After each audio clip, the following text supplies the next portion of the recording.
Possibly the most important report of the year of Gary Glover's Blue Chip Investor is looking at the blueprint for the year ahead. Although we don't always have a clear picture at the start of January, often a lot clearer by mid to late January. Nonetheless, here we are kicking off 2024 with Gary Glover's weekly report that we look at on Tuesdays. And Gary's been doing this for the better part of 2 decades now. And those who've been watching for the last couple of years, 2 or 3 years, it's been exceptionally accurate and really helps Gary's portfolio performance shoot through the roof. Particularly on the turning points of the lows, the highs, the minor lows, the major lows, and so on. Now, starting off for 2024, not delved into the same detail because it really hasn't shown its hand just yet, but it could be a strong year. We're not too sure. What we look for and what I pulled out of this report is my favourite sentence so far is that some second-tier stocks might keep running, but it's likely to be choppy in the coming months. With that, a bit of a hint of what I like in the report, but Gary's got compelling research that he's been pulling out for years and years and years. Gary, can you tell us what your take is so far and what you see ahead for 2024? Yeah, it's funny, Chris. I think everyone gets more excited about this report than I do. It normally involves a lot of work and looking at all the cycles and trying to piece it together as well. And it's a mixture there. You sort of look at the cycles, you look at how the markets run into the year as well, and also the macro picture there, and just trying to get a best fit. In the past, I probably, confessed to not being probably the best in terms of the price levels, like identifying the right. Sometimes the market will push higher or push lower and stuff there, but probably the strong point for me historically has been the timings. So just identifying when the right time to buy or right time to sell is there. So hopefully we can add a little bit for everyone out there in that regard. But there's probably two paths there. And oftentimes, I think I sort of mentioned earlier that I do like to wait maybe a week or two to sort of do a full cast then, just because I think the market has a habit of showing its hand in the first couple of weeks of the year. So that'll give it sort of greater confidence in the path ahead there. So I think there's looking at the cycles, there's lots of different cycles there. There's sort of a 60-year, there's the decade cycle, and sort of basically every 10th year. So in this case, they were looking at every 4th year. You also look at the seasonal cycles, look at the 4-year presidential cycle, which has been pretty dominant, and look at a few other cycles as well. Look at sort of the best fit from last year, and what happened. What happened to sort of similar markets that followed a similar path and things like that. So it's a bit of a mix there this year, but really I think the two possibilities there. I know a couple of guys that I do follow. They like Larry Williams and Pierre Rente. They look at cycles as well. I do rate both those guys. They sort of they're probably more positive than I am there. Sort of thinking that the 60-year cycle is probably going to be a little bit more dominant. The 60-year cycle for me is probably the outlier in terms of all the other cycles that I see. It doesn't match up with most of the cycles there. So the 60 years sort of is just kind of a slow climb for the year, which is quite positive. So I noticed a few guys that are viewing that as a possibility, and that is a possibility. But I personally don't see that. I think the macros still a few concerns out there. Soft landing, hard landing, inflation, interest rates as well. So just, the thing about inflation is people think it just disappears quickly. Historically, it doesn't. It lingers pretty, takes a long time there. Central banks who have made the cuts too quickly in the past, they've seen inflation come roaring back. So got to be really sort of slow and steady here, right control here. So I think Powell's made the right move so far, but I think he'll be reluctant to pull the trigger here in the first half. I think he'll want to see really inflation just continue to sort of keep dissipating here for the first half of the year, and then maybe the second half of 24 we might see some rate hikes. And that's how I sort of view the market as well, is that most of the 4th years and most of the election years are typically weak in the first half of the year. So we see a little bit of choppiness, sort of usually in that sort of first few months. We tend to see a bit of a dip into May. Usually the market doesn't get going until sort of July there. So even though we often sort of, I think probably 78% of the time we see May lows predominantly, but we can potentially see margin new lows in June and July as well. But usually they're sort of high lows as well. And then we get because it's an election year, we often get some uncertainty rolling into the US election there, which is sort of first week of November. So normally, oftentimes, the end of October can be a weak period. As I mentioned to you, that election there is obviously can cause some uncertainty in markets, and markets got a habit of sort of pulling back into the election, and so oftentimes people think, if you get the comment that's best for markets, it'll go up. If you get the comment that's worse for markets, it'll go down. But history has said, the opposite to that it actually just the certainty of knowing, even if you know you've got the worst candidate, the market will still go up. But the certainty of the best candidate going, the market could potentially still, go up even further. So we saw, the last election here was, everyone was sort of scared about Trump getting in. And everyone thought the market was going to sort of roll off there, but we ended up with a really, really strong rally there. And that's a predominant, that's probably about a 90%, Chris, the market rallying out of that US election there. So any sort of weakness, any sort of high low into that sort of end of October there probably should be bought as well. But yeah, that's the way I sort of view it this year. I think just predominantly going to be not a big sort of correction there. So most of the sort of fourth years and the election years, you only get a mild pullback in the first half. It's just really choppy. So lots of January highs, pullbacks into sort of February and March, and so pretty choppy there. Can broaden out. So because we know in Australia here, April is typically one of the strongest months, and a lot of highs in April. And it's the classic, the sell in May and go away usually happens after a big rally up into April. So that really is aligned in the current cycle as well. So I think it'll be a tale of that. I think it's just going to be choppy. I don't see a market having a really big pullback there, but I see some softness in the first half here. I mean, you look across the board, our market there, you got banks have all had a strong run here. And if you look forward at CBA's, I think the forecast earnings to be negative 6%, 24, negative 3% in 25. So why is it on sort of over 19 times there? 19, close to 9.5 times there. So it's getting up there. So in a market, this market's been, we know when inflation's present, the market's more likely to sort of stay range bound and go up and down. It's just those high inflation markets of the past have been very, very volatile. So, you may not get a trending market there, but you get a more volatile market than normal. So I think we're, probably near the top of the band here. So probably look across the top 20 there. You've got, BHP, Rio, Fortescue, all the banks, Wesfarmers and Woolies are all, had pretty good runs. They're all fairly fully priced here on the upside. So struggle to see where the gains are going to come from a lot of the leading stocks. So you might sort of start to see some second tiers. There's probably more money to be made in that area, but it's going to be an interesting year ahead. I just think probably the first quarter of the year could be quite choppy. I do expect to see some weakness into sort of that May to July period.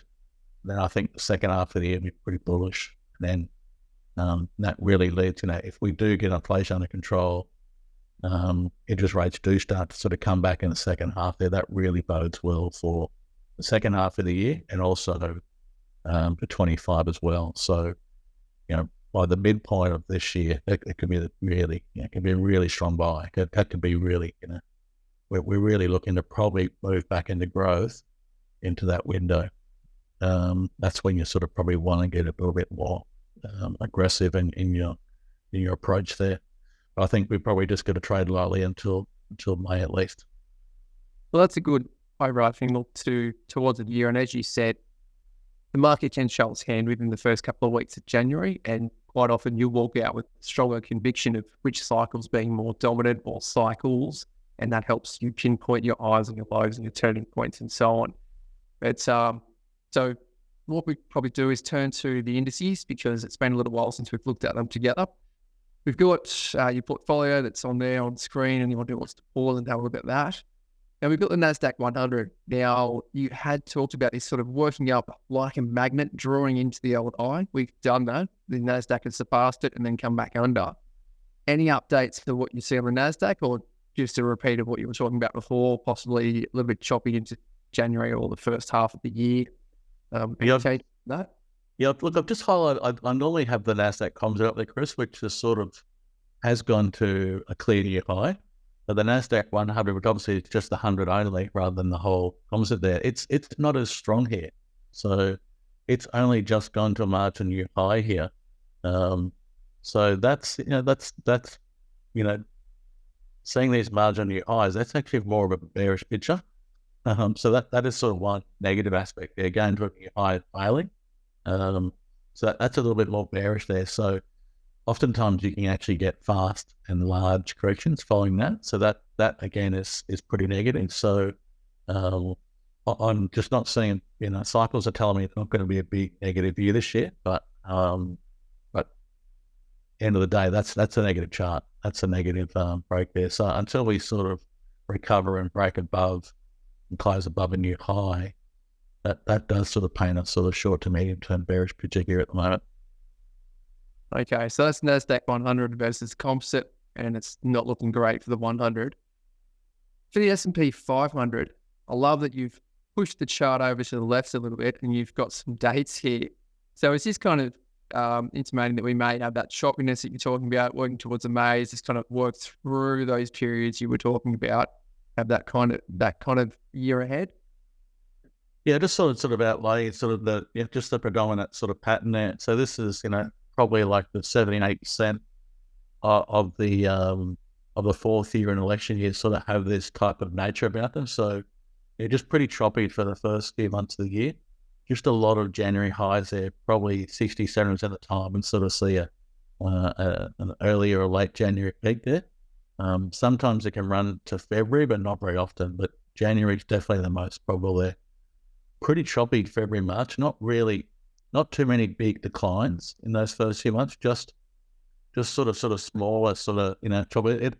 Oftentimes you can get a little bit of a broadening type of approach in there, but we do tend to sort of either see like a lower high in April, or sometimes even a marginal new high as well. I think that oftentimes probably a lower high retest of the high there, but we do see a lot of lows and sell-offs into May here. So May is kind of, if we think about that October midterm year low, I think we're talking about that being like to me, that's, if we look at that historically, it's like an anchor on the market, drawing it down for that year.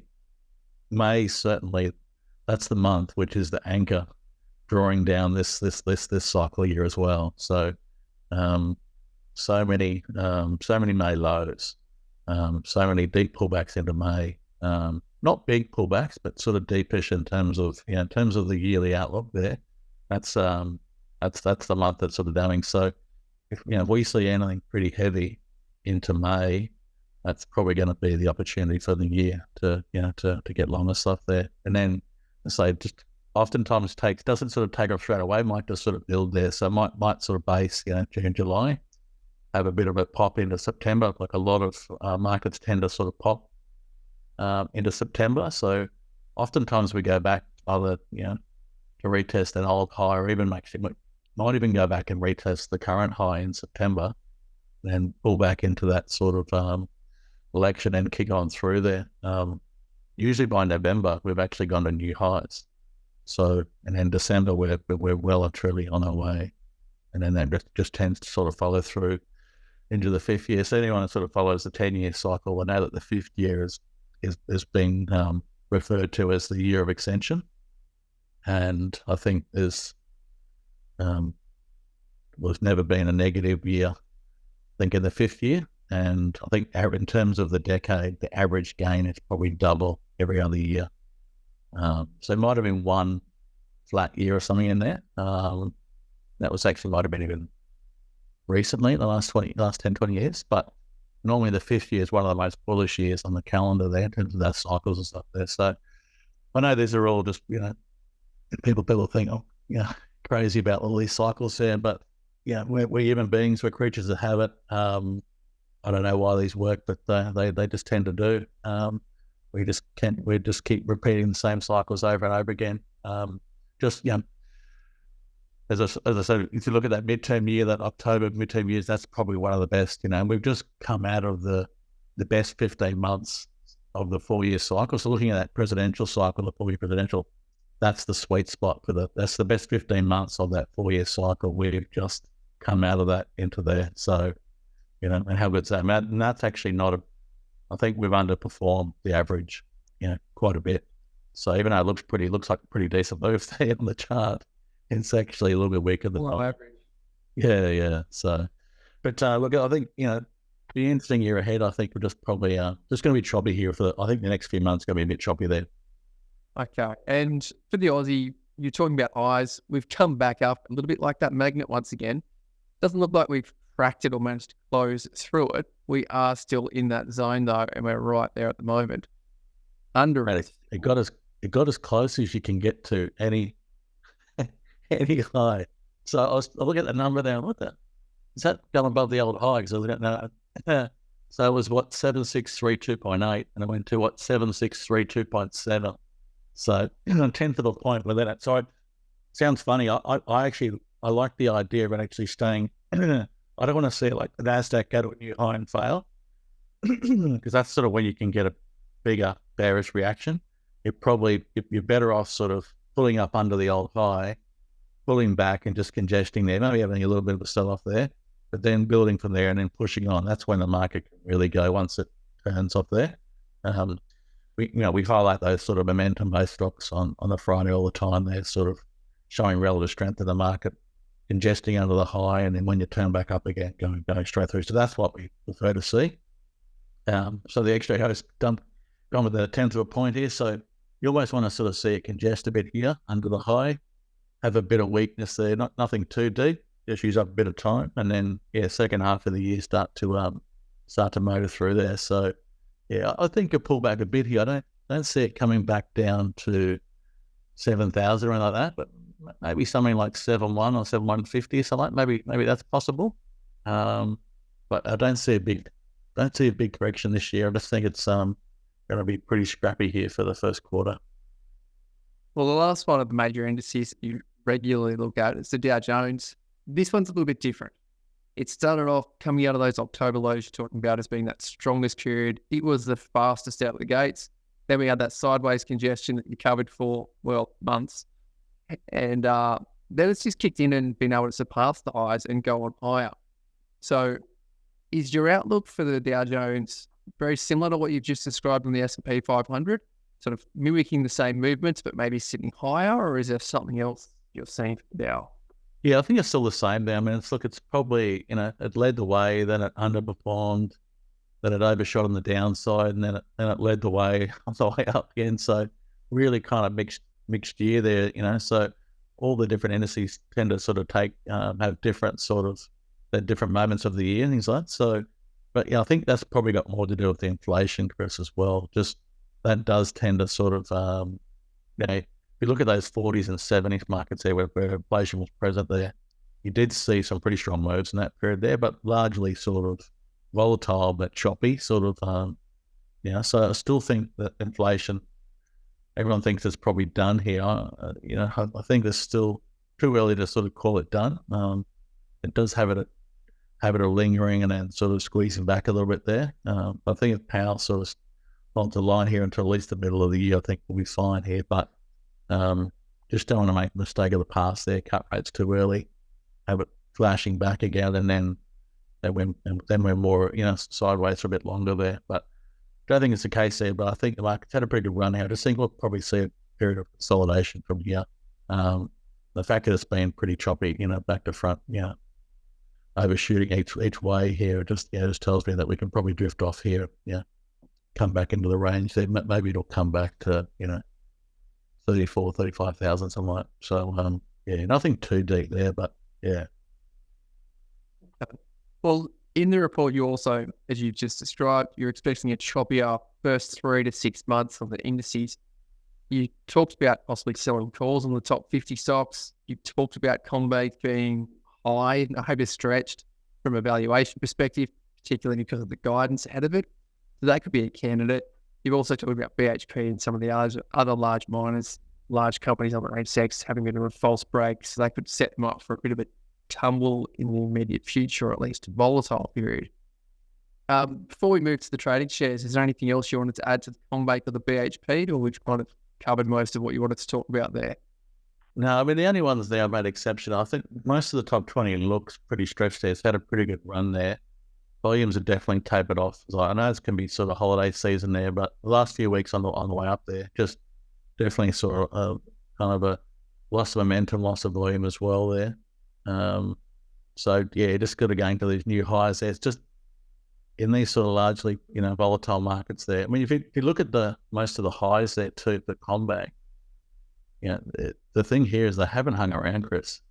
So it hasn't spent a long time there congesting there. Once they've sort of got up there, they've tended to not hang around too fast. Yeah, come off pretty quickly there. So I just can't see. I mean, forecast earnings is set to sort of decline here for the next couple of years there. So I know not big declines there, but I think consensus is around about just under 6% for 24 and down 3% again in 25 there. So no reason to get too excited about buying in here on 19 times there, where, I mean, the previous decade, they used to trade between about 13.5 and 17.5 times when it had a return on equity of probably double what it does now. So the banks aren't growing at the same rate they used to. They're growing even the last 5 years, that the return on equity is going to be even lower than that. So yeah, they're not cheap here. So I can see them coming back there. I think the only sector that looks interesting to me, maybe in those top tiers, is probably some of those energy stocks, just because energy typically is pretty weak seasonally from September through to December. So we've seen a bit of a bounce in some of those. The Santos Woodside sort of merger, that's probably thrown a little bit there, but I can see maybe some of the energy stocks, recovering into sort of into May there, which is probably the opposite to the overall market there. But yeah, you got Beach there. So, Beach has had a nice little bounce out of its low there. Looks like a, sort of a flag, sort of pennant type of setup there.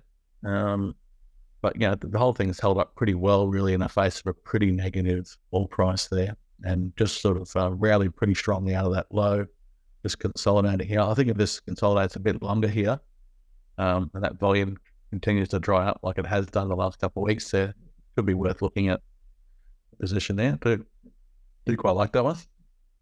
One that we jumped over as well in your report was NGM Communities INAs at ticker. This one, I like this one because you put on the chart, made it super easy for me. You pointed out 0, 1, 2, 3, which you've covered in videos many times before, talking about this great setup that you've traded many times before. And I know off air in the last couple of weeks, you've discussed how you've been looking at these setups, pulling them apart, and then dissecting some of your own trades to see, well, hang on, I did find an entry either at 1 low or 2 low or at a congestion, but in hindsight, I didn't gain much more than waiting until possibly the third one or the break of the B wave. So possibly stealing a lot of your thunder there. Yeah. What cards on INA here? No, you've outlined it exactly right. Yeah, sort of.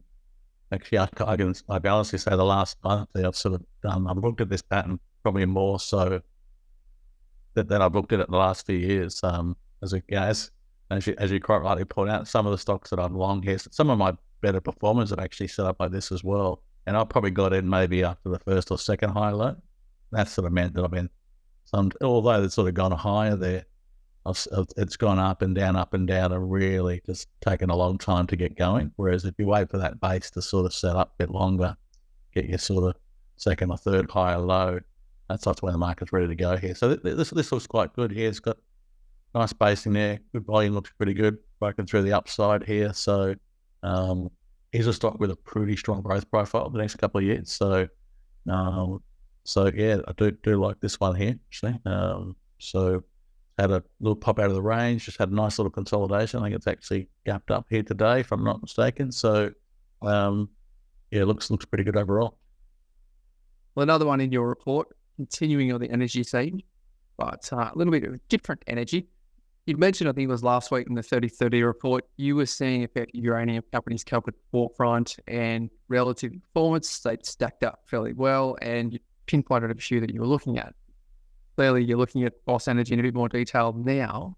In this uranium group, I'm just going to have a look here and go, it's come from $2 range, cracked $5 or got just towards $5. Definitely more than 100% rise from the low to the tip of that flagpole with a bit of a tight congestion in between.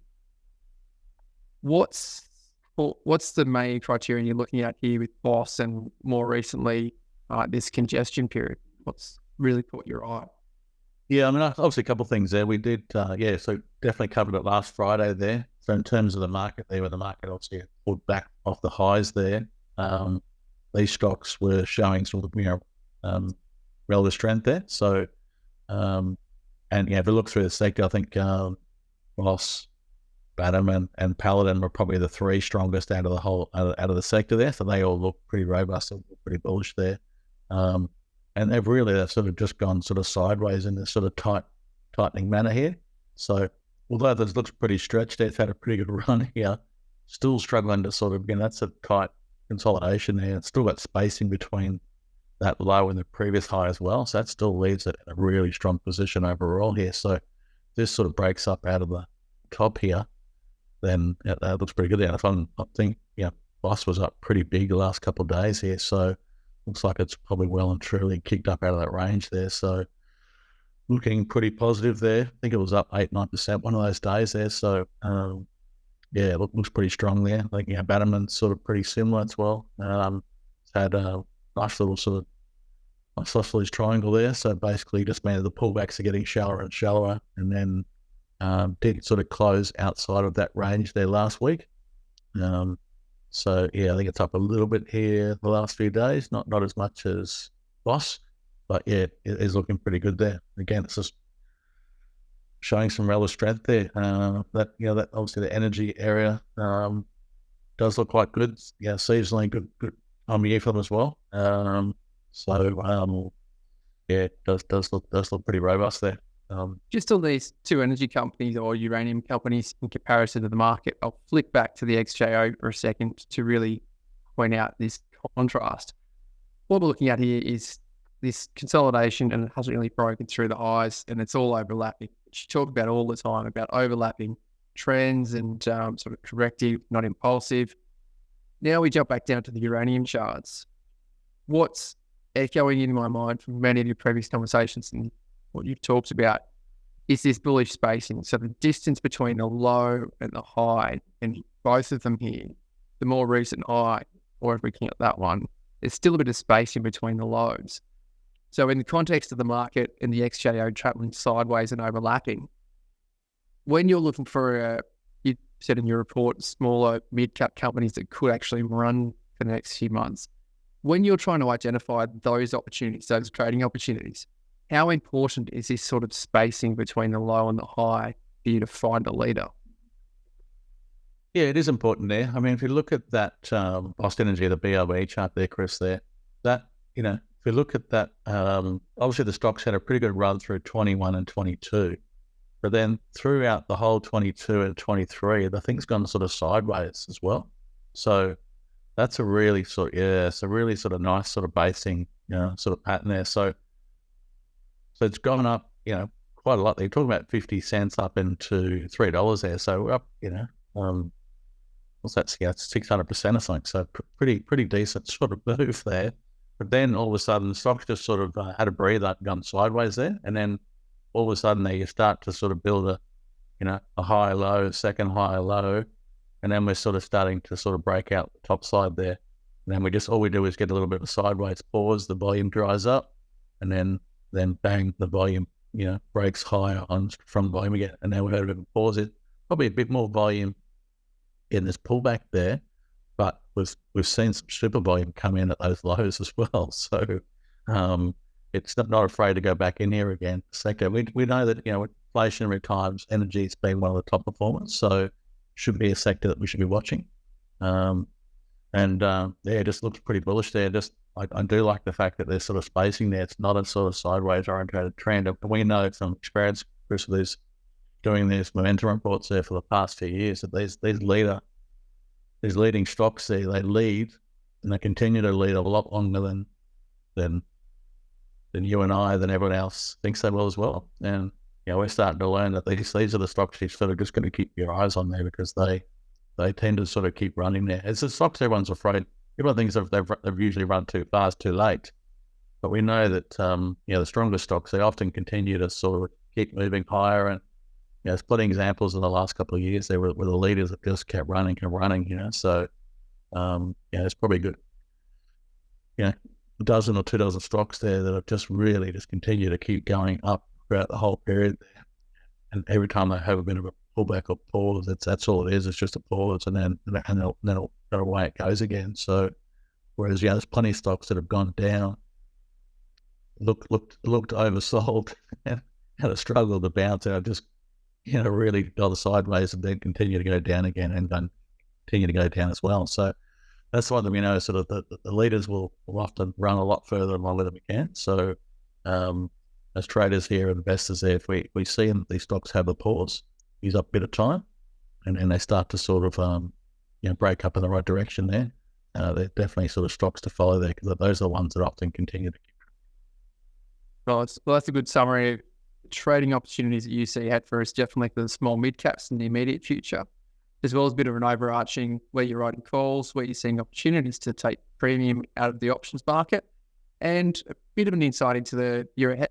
But as you've said, sometimes it shows a bit more of its hand later into January, and we can get some update there depending on what it shows. Yeah, just on that last chart there, Chris, and the 4-year election cycle there, this is probably one of the reasons why I do favour a bit of a pause in the first half of this year, is that really, if you look at the October midterm year, that's, we have mimicked that. We've basically followed that sort of setup there really closely there. It's all the sort of, looking at within that as well, the pivot months on the lows and highs and stuff there, we're pretty close there.